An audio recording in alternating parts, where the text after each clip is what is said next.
incubator is not equals incubator, right? I think that's super important. Like some have Y Combinator in mind, which is a program financed by investors to get funding in the end, and startups put in equity. This is so much different that maybe what public sector organizations do as an incubation process, and they also call it incubator, right? So it's the whole spectrum of the basic idea of taking someone who cannot live or walk or thrive right now alone, or not equally fast or good, then it could happen within a program or kind of a facilitated process, right? I think that on a meta level is why we've used incubator as a term, and we could have used support program or implementation accelerator, whatnot.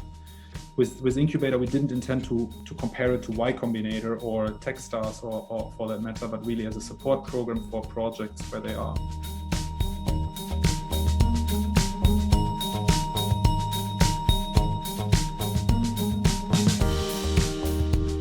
It was built on the assumption that we have many teams right now in Switzerland who would benefit from a bit of structure, a bit of weekly routine, who would benefit from a bit of resources, free data, free cloud credits, or good contacts, definitely benefit from the network that we all bring in as VersusVirus, and benefit from maybe a second person, second opinion, kind of experienced mentor who can give a bit of feedback or so to what the team is doing. So that was the basic assumption. There are many teams working around the COVID crisis right now who could benefit from this.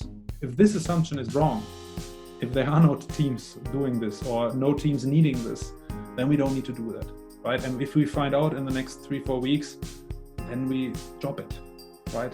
That could be, we should be open for this.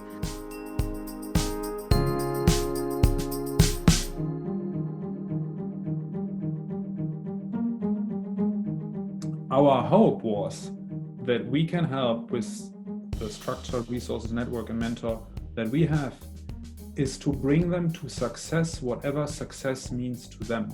And I think that is a very important thing, which links also to why are we doing, what does success mean for us?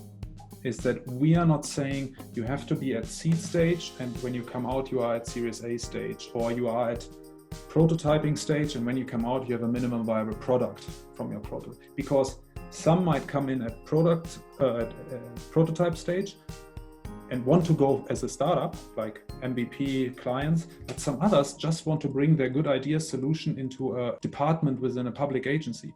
Very different. They don't need to know how to do private sector funding, how seed investment work. It's irrelevant for them. They need to know how budgets are being made in a public department. And they, together with their mentors and facilitated through us, should be able to articulate what they want to achieve.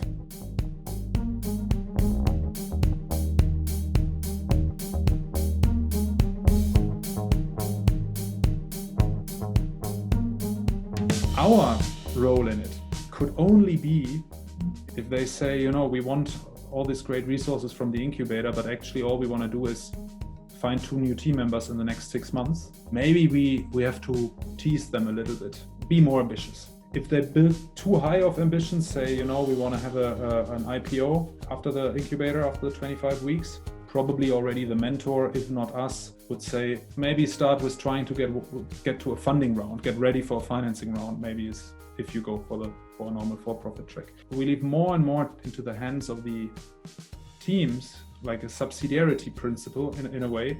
You know best what you want to do. You just need some structure, some guidance, and some kick in the butt to actually deliver that in the next few weeks. So with that, all these assumptions, I was hoping we can get 50 or 100 examples that are like the Pandemia Parliament is right now already. So if there is a motion in a Kantonsrat, or if there's a startup that is raising money, if there's a company created that's raising money, or there's someone who has already revenue, or some solution is taking up within the city department of Zurich, I would say job done of the incubator. Great, amazing, great story. That's what we want.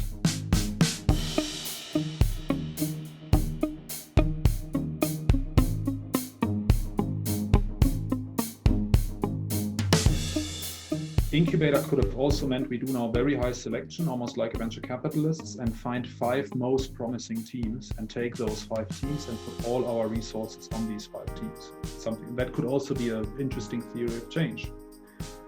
I think we intuitively approached it a little bit more from the hackathon style. Let's bring in 100 teams. If 30% drops out, 30% does it until the end and does okay, and 30% are great stories, are really great, are actually creating an impact somewhere. So I can fully stand behind that. And so we didn't go for small group, high intensity. We rather created a platform and structure where many can jump in and out, and we don't control everything, and we might change things and some drop out.